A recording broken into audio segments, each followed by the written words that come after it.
படைப்பவரே என்ற அணியிலே பேராசிரியர் கவிஞர் சகோதரியார் ருக்மணி அவர்கள் உரையாற்றுகிறார். அவங்களுடைய பேச்சு நீங்கள் யூடியூப்பில் நிறைய பார்த்துருக்கலாம். நிறைய மேடைகளில் பேசி யூடியூப்பில் அது பலமுறை பலரால் பார்க்கப்பட்ட பெருமைக்குரிய ஒன்று. படைப்பவரே என்ற அணியிலே சகோதரியார் நல்ல கவிஞர், நல்ல பேச்சாளர் சகோதரியார் ருக்மணி அவர்கள் உரையாற்ற வருகிறார்கள். வாங்க.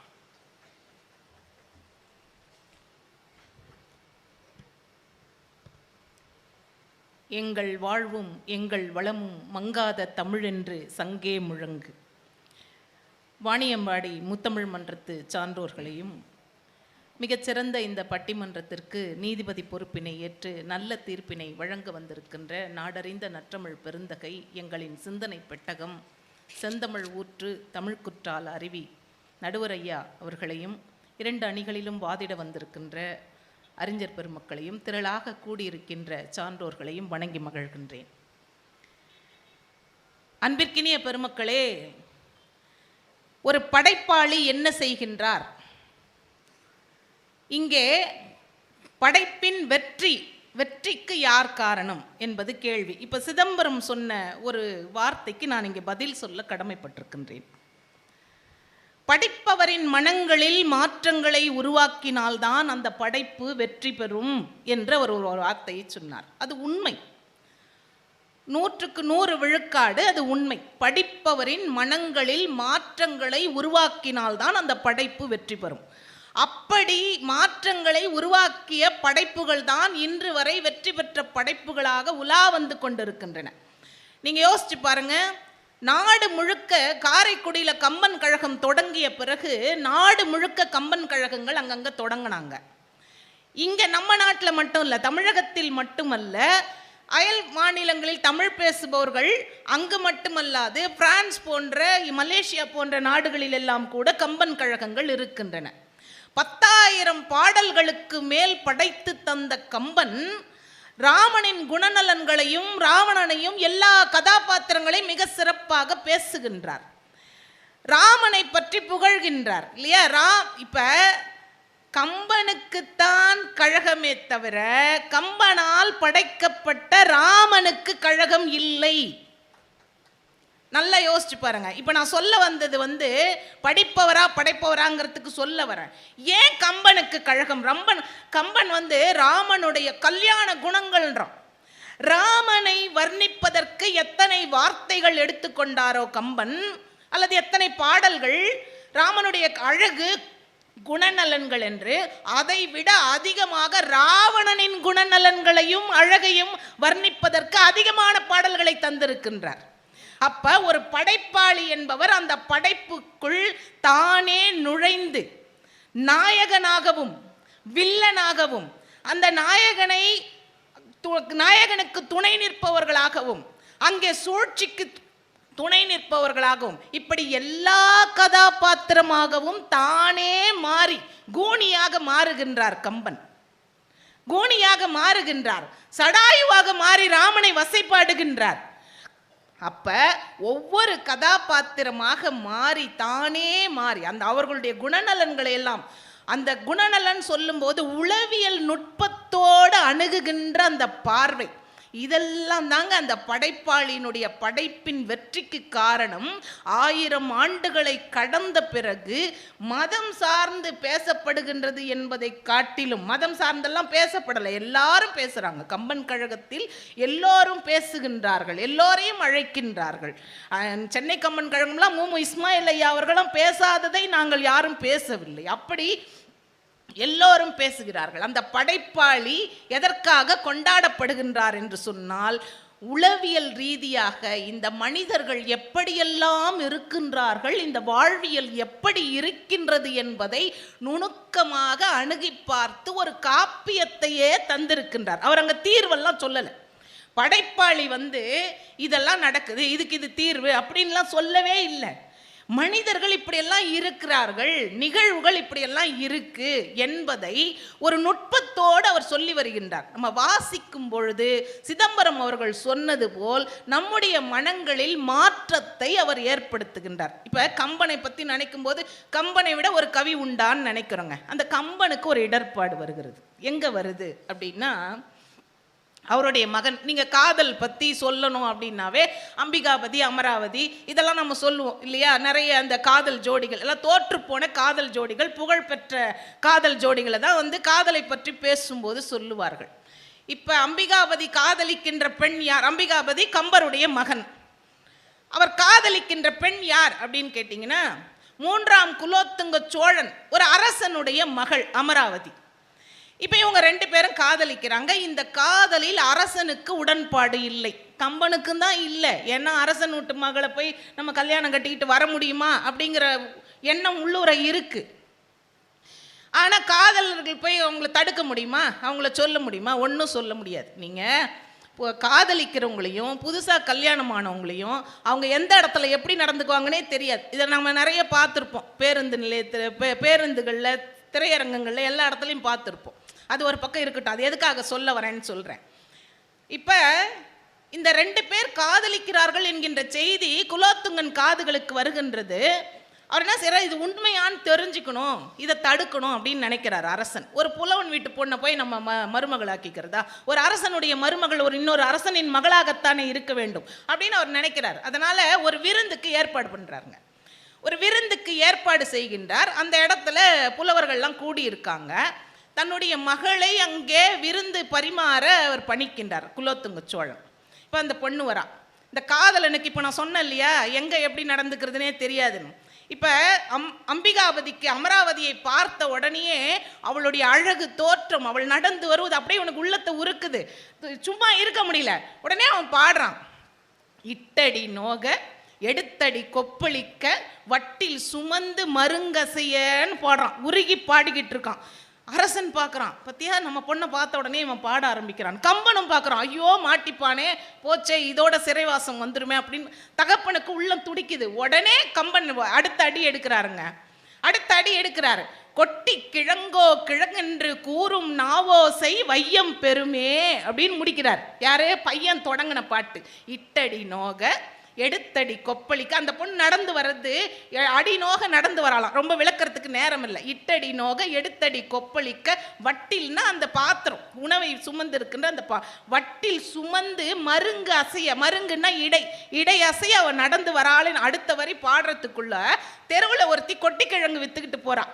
இந்த கொட்டி கிழங்கோ கிழங்கென்று கூறும் நாவோசை, அவ சொல்ற அந்த ஓசை இருக்கே அவ்வளோ இனிமையா இருக்கான். அப்ப அவ நடந்து வர்றதுதான் அப்படி இருக்குன்னு அம்பிகாபதி பாடுறாருன்னுட்டு கம்பர் முடிச்சு வைக்கிறார்.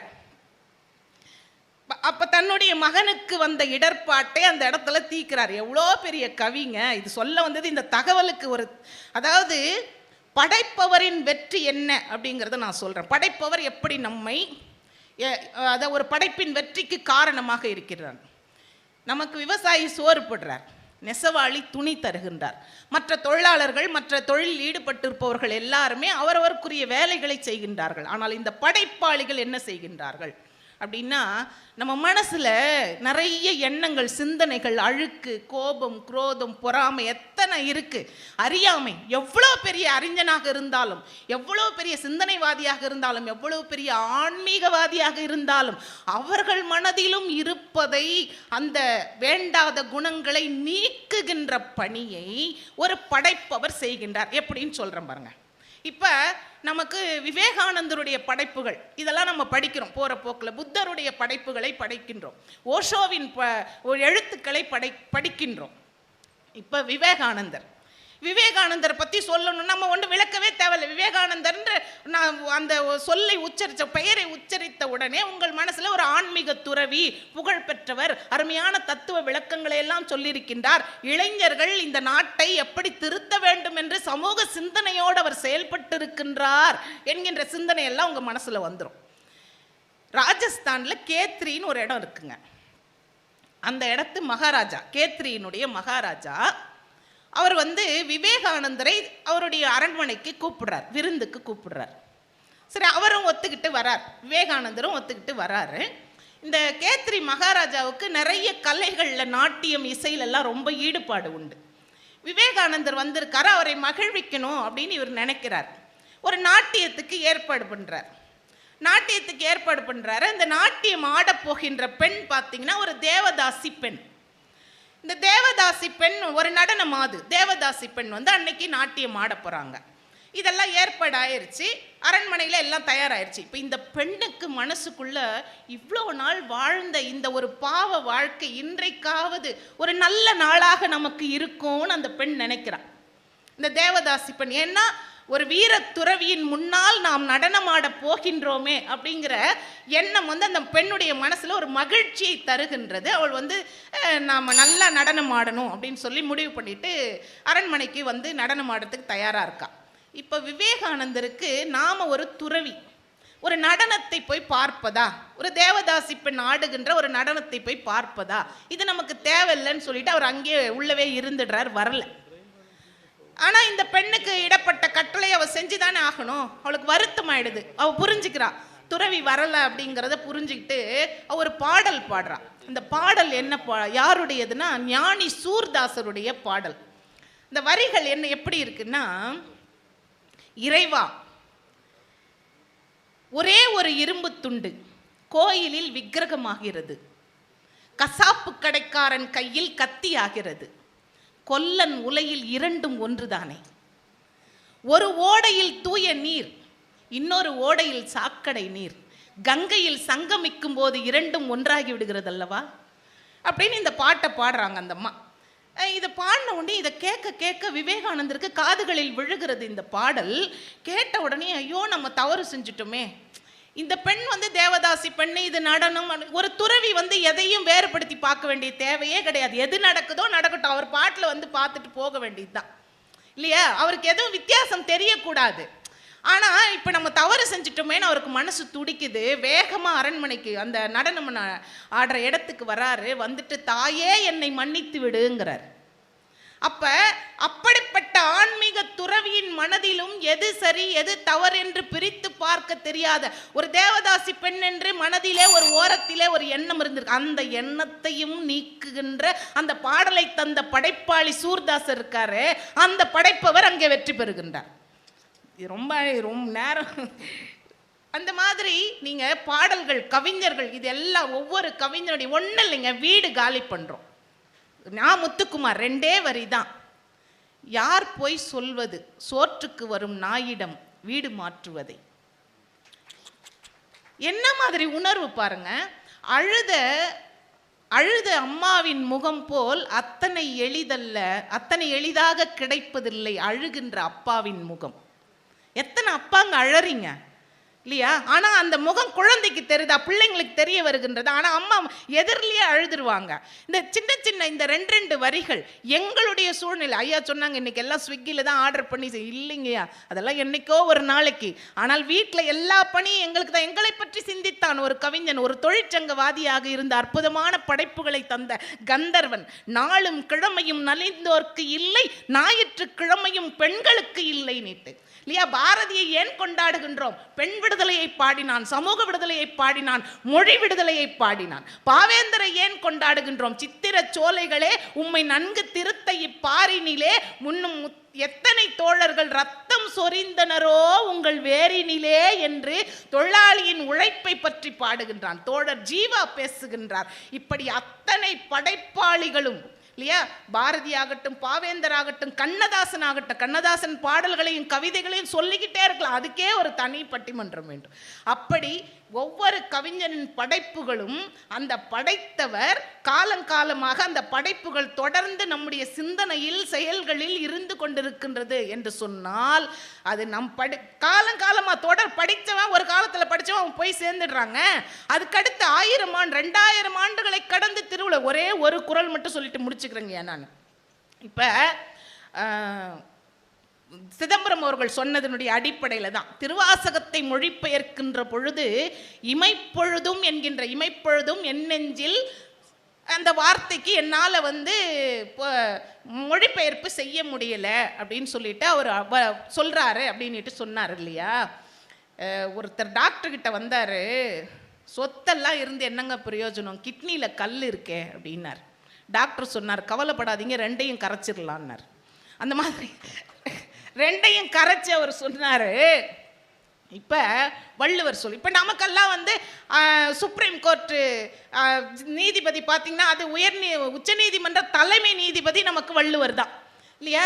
அவர் சொல்கிறாரு, பகுத்துண்டு பல்லுயிர் ஓம்புதல் நூலோர் தொகுத்தவற்றுள் எல்லாம் தலைங்கிறார். இப்போ தலையின் முடிகிற குறள் நிறைய இருக்கு. இந்த நூலோர்னு வள்ளுவர் சொன்னார் பாருங்க, அவருக்கு முன்னால் படைத்தளிக்கப்பட்ட நூல்களை படைத்த நூலோர், அவர் வாழுகின்ற காலத்தில் படைக்கின்ற நூலோர், அவருக்கு பின்னால் படைக்க போகின்ற நூலோர். இது யார் சொன்னாலுமே நம்ம வாழறோம் இல்லையா, நம்ம கூட இருக்கிற பூனை, நாய், நம்ம வீட்டுக்கு வரக்கூடிய காகம், நம்ம வீட்டில் இருக்கிற பசு, அல்ல தெருவில் போயிட்டு இருக்கும்போது பார்க்கக்கூடிய சின்ன சின்ன பட்சிகள், விலங்குகள், எறும்பு, எல்லா உயிரினங்களுக்கும், மனிதர்கள் உட்பட எல்லா உயிரினங்களுக்கும் நமக்கு என்ன கிடைக்குதோ அதில் கொஞ்சமாவது கொடுத்துட்டு நம்ம சாப்பிட்டு வாழணும். பகுத்துண்டு பல்லுயிர் ஓம்புதல், பாதுகாத்தல் இல்லையா, பாதுகாத்து வளர்த்தல், அது ஒன்று தாண்டா. படைப்பாளிகள் இருக்காங்க இல்லையா, அந்த நூலோர்கள் சொன்ன எல்லாவற்றிலும் தலையாயதுன்னு சொல்லி முடிக்கிறார் வள்ளுவர். இப்படி ஒரு படைப்பின் வெற்றிக்கு காரணம் 2000 வருஷம் கடந்தும் நம்ம வந்து பஸ் ஸ்டாண்டில் பார்க்குறோம், திருக்குறள் பள்ளி, ஒவ்வொரு பெரிய பெரிய கட்டடங்கள் வெளியில் பார்க்குறோம். நிறைய பேர் அவங்கவுங்க வீட்டு வாசலில் கூட மனசு வந்து எழுதி வைக்கிறாங்க திருக்குறளை இல்லையா? ஏன் எல்லார் கண்ணிலையும் படணும், எல்லோருக்கும் அந்த கருத்துக்கள் போய் சேர வேண்டும் என்பதற்காக தான். இது படைப்பாளியின் வெற்றி என்று சொல்லி வாய்ப்பிற்கு நன்றி பாராட்டி அமைகின்றேன். நன்றி, வணக்கம். நிறைய ஆழமான பல பகுதிகளை, செய்திகளை அவர்கள் சொன்னார்கள். நேரமின்மையினால் சொல்ல முடியலையே அப்படிங்கிற ஆதங்கமும் அவங்க மனசில் இருந்தது. ரொம்ப ஆழமான பல செய்திகள். அதில் அந்த விவேகானந்தருடைய வாழ்க்கை நிகழ்ச்சி ஒன்று சொன்னாங்க இல்லையா, சூர்தாசருடைய கவிதை.